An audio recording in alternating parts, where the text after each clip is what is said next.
Hello, everybody. I hope you're having a wonderful day. Long time no see. I am sorry I haven't been posting for quite a while. There's a few reasons for that. Those being, I've been struggling to come up with ideas, and when I do find ideas, it's either I have, too much work to do for college, or, once I finally have the time, I just have a lack of motivation because, uh, if I've only got a few hours between like classes or something, or a few hours left of the day, I don't really want to make a video at that time. But I have found a bit of extra time to make this one. And today I'm going to be talking about some movies I watched over my spring break. So my spring break was between March 3rd and 12th, and I didn't do much of anything besides watch movies and hang out because I just wanted to chill. So in total, I watched 17 movies, which is quite a lot. Today I'm not I'm today I'm only going to be talking about the movies that I saw for the first time over spring break, which leaves us with a nice even 10 movies to talk about. The reason I'm not talking about movies that I rewatched is that it wouldn't really be fair to the other ones to allow the movies I rewatched to be a part of the ranking. Some of the movies I rewatched, I did so specifically because they were some of my favorite movies of all time. One of them is my favorite movie of all time. So, like I said, it wouldn't really be, a fair ranking if I were to let those in. If I can find the time, I will likely do the other seven in a separate video, but I am getting into finals week, and I'm not sure if I'll be able to manage that and make another video. I'm going to be talking about them from worst to best, not in order of when I watched them, but I will be placing the date of when I watched them somewhere on the screen. So, let's get into it. Let me down easy. Hardcore Henry is by far the worst movie I watched over spring break, and I wasn't even expecting it to be good. I was expecting it to be bad, like really bad, and I was still disappointed. All I really wanted from it was some fun, silly, stupid action, and I got that most of the time. Uh, Kinda. So the main gimmick of the movie, the fact that it's shot in from a first person perspective and is supposed to be like an action video game, is the movie's biggest you know, positive and negative. So when it works, it works. The action scenes are fun and interesting and pretty well done. When it doesn't work, the first person perspective actively makes it harder to understand what the hell is going on and makes it just, kind of nauseating and distracting from the main action of the movie. It's not a very good looking movie either. A lot of the effects are bad and it's just not very pleasant to look at. It feels like I'm watching puke for an hour and a half. I think it's an hour and a half. I'm not sure. Also, there's like two or three really weird, like out of nowhere gay jokes, and I don't know what the deal is with that. It didn't bother me too much. It caught me off guard. The second time it happened, the first time I was like, oh, all right, and then the second time I'm like, okay, okay, I guess well, that's what we're doing here. Anyway, don't watch this movie. I don't recommend it. Uh, 2 stars. Next. Now listen, this movie isn't bad. The only movie on this entire list that I would actively call bad is Hardcore Henry. Uh, Rise of the Teenage Mutant Ninja Turtles, the movie, is okay. I don't feel badly about it. There was some cool stuff I kind of liked. I liked the animation. It was neat. Check it out. It looks cool. You know, like the art style's good. The action was pretty solid. They worked within their bounds pretty well. I don't know. I'm not sure what the budget was, but they utilized it pretty well. I don't have all that much to say outside of the animation about this movie. I do like the voice acting. One more thing I will note is that this movie's plot is oddly similar to X-Men Days of Future Past. Like weirdly similar. I don't know who which came first. Let me just explain it. So, X-Men Days of Future Past and this movie, there's an apocalypse, right? Everything's gone to shit. They're far into the future. And then they send back kind of like one of the B-list heroes. I think in the original it was Jubilee or Kitty Pride. I don't know. And in this, they send Casey Jones. And they have to go back in time to like get the help of the original X-Men, or in this case, the original Ninja Turtles before everything went to shit, so they can stop the apocalypse. I don't know if, because I know there's Ninja Turtle comic books, and there has been for quite a while. So I'm not sure if the Ninja Turtle comic books came before Days of Future Past, or Days of Future Past actually borrowed the storyline from it. But I'm pretty sure it's the other way around. If I'm being honest, Days of Future Past is a pretty famous X-Men storyline, so I'm gonna guess the Ninja Turtles took it from them. Uh, I don't fault the movie for that. I think it was pretty funny when I realized what the hell was going on. So yeah, check this movie out if you like Ninja Turtles. If you like the Rise of the Teenage Mutant Ninja Turtles show, I believe, yeah, I give it 3 stars. So yeah, check it out if you're into that. The next movie. You know, if I ran a third time, it'd be sort of like doing a third Hangover movie. Didn't really work out very well, did it? So, this movie was all right. It was okay. I'm a big fan of the show or web series or whatever it is. So I figured I'd really enjoy this. And to be fair, I did to an extent. It wasn't the greatest thing I've ever seen. The plot kind of got in the way of the interviews, which are, what I came to see. I thought it'd just be a lot of interviews. And to be fair, that's kind of what it was. But whenever the plot got in the way of the funny, it was really upsetting to me. Like I could have just watched a bunch of these things instead of watching this movie. That being said, I'm glad I did take the time to see it, because Paul Rudd makes two of the funniest jokes I've ever heard, one during the actual movie and the other during the credits. I would recommend sticking around for the entirety of the credits of this movie because it's got like a lot of the guests that came onto the show, just kind of fucking around and making jokes. I'm glad to know that they're in on it. Otherwise, I'd feel bad for some of these people, especially Brie Larson, who has one of the more famous clips from the show. Actually, comes from this movie. So yeah, check it out if you like the show or web series or whatever. 3.5 stars. The next movie.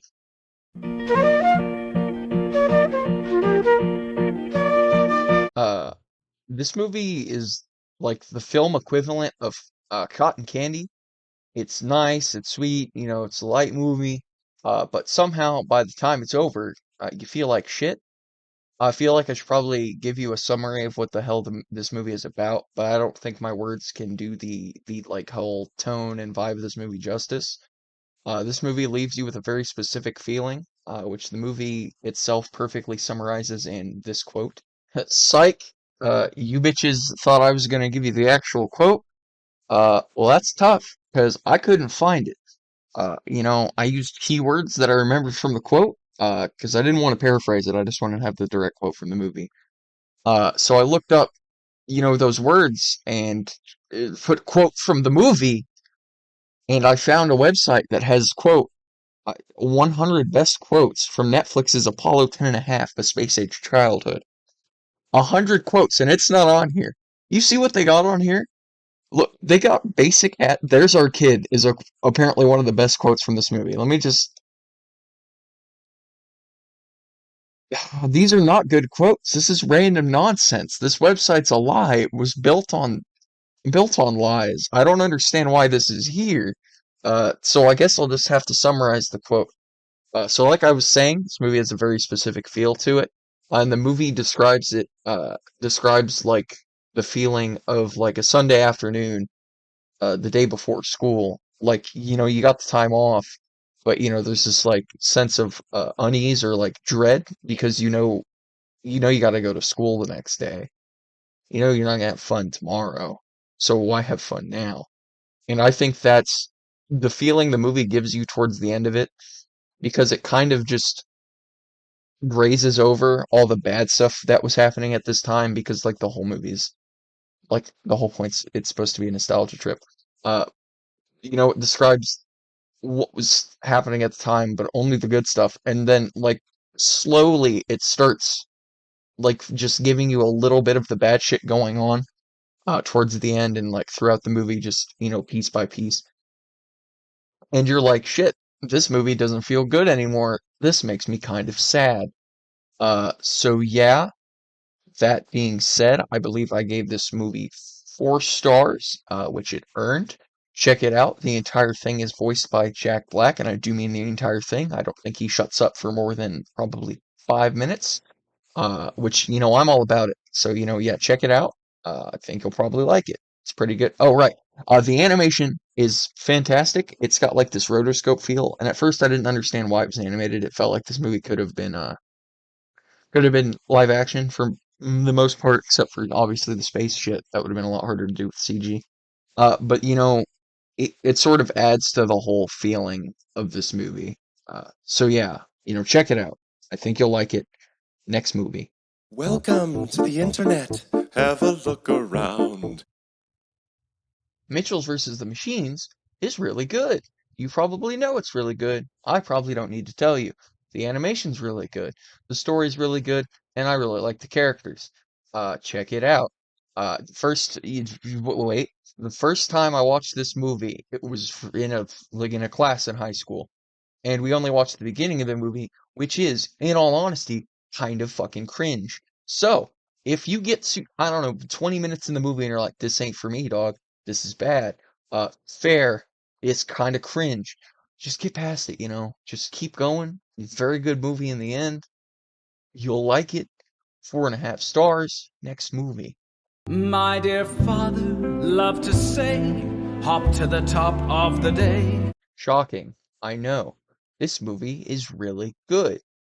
I'm truly shocked at what this movie was able to tackle. It covers a lot of dark themes and ideas, especially for what I believe is supposed to be a children's film. And it does so with a lot of care. Like it's not clumsy about what it's trying to say. It does it quite well. I don't quite vibe with the message this movie has about death, but I will simply agree to disagree because it's truly a fantastic story, and I'm not going to argue into the void about philosophy. The animation is spectacular, which again you probably knew, and each musical number was amazing. It's not the most amazing songs you've ever heard, but I do think they suit the story well, and they're just fun to listen to. I loved every second of this movie, and I think everyone should check it out if they have the time. Anyways, 5 stars. Next movie.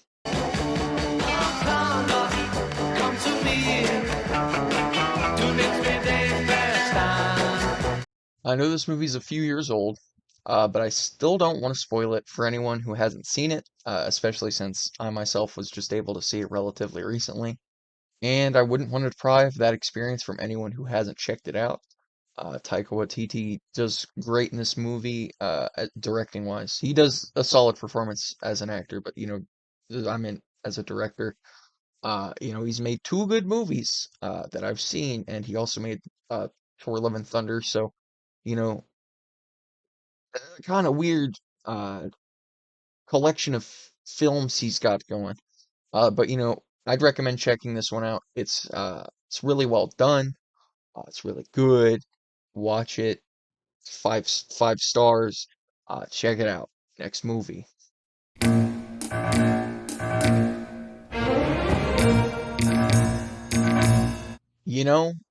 For pretty much the entirety of this movie, I was waiting for shit to hit the fan. 'Cause that's what it's leading up to. That's what it feels like it's leading up to. That's where we're going here. And then it did, and my jaw dropped. The entire movie is spent beating this family down, and it's so heartbreaking and simultaneously like captivating, like watching a train wreck. Uh, this is another movie I don't want to like truly spoil. I have a more detailed review on Letterboxd if you aren't worried about spoilers. I'll put a link to that in the description below. I go into more detail about specific moments that really struck me during the movie. It's a moving story, and I couldn't recommend it enough. Again, 5 stars, obviously. Next movie.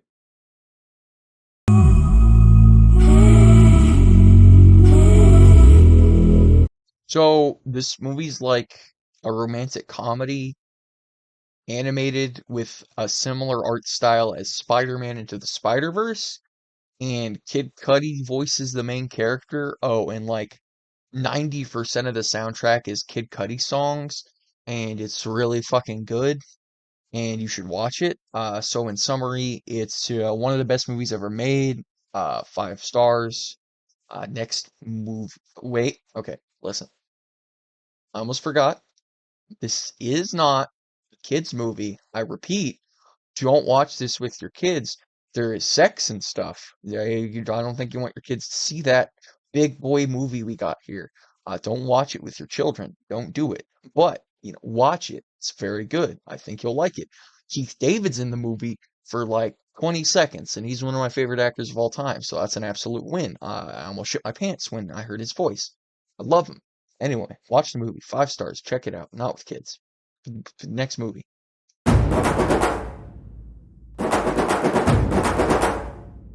You know, I was reading reviews for this movie because, I just wanted to see what everyone else thought about it because it's, in my opinion, one of the best movies ever made. And in doing so, I found this review by Houston Coley on Letterboxd. He had this to say about RRR. It's sort of like if Americans made a movie about MLK and Malcolm X, but they were best friends and super ripped and killing Nazis together. There has not been a more apt description of a movie in the history of mankind. You could not find a more accurate description of anything out there. This is one of the best movies I've ever seen. It's the best movie from last year. It deserved Best Picture. I know it didn't even get nominated. It deserved that win for Best Song for Natu Natu, although I'm not sure that's what the song's actually called. I've seen like 3 different titles for it, so who gives a shit? Listen to it. It's a very good song. It's what convinced me that this movie is fucking legit. I was probably 40 minutes, an hour into the movie, and I'm like, this is good. It's overhyped, though. I'm liking it, but it's not the best thing ever. And then that performance happens in the movie, and it turns into like the best, the best fucking, what's the fucking words? There's words for this. Whatever. It's the best musical performance in a movie ever. Like 10 out of 10. Fucking stunning. It's so much fun. I was smiling the whole fucking time. I've rewatched it like 10 times. I watched the Oscar performance of it like twice. There's a point in the movie, right, where the one dude is piggyback riding on the other dude's back, holding two rifles. He's akimboing rifles, piggybacking on the other dude, right?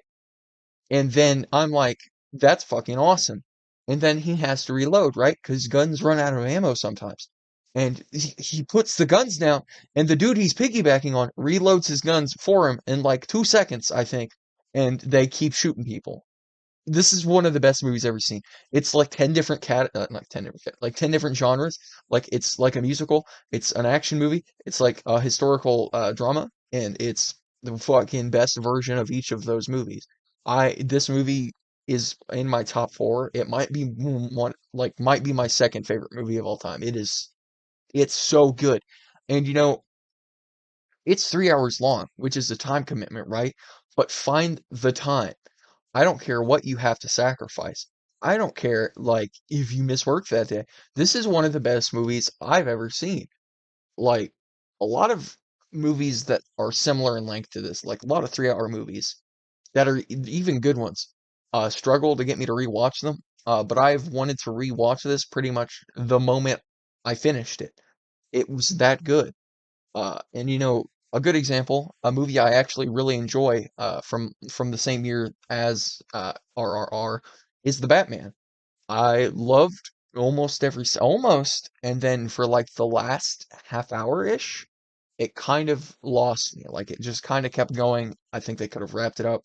A neat little bow would have been would have been a lot better uh, than it is, and I've wanted to rewatch it kinda, but not like to the same extent. I wanted to rewatch RRR. Like the thought crosses my mind for the Batman.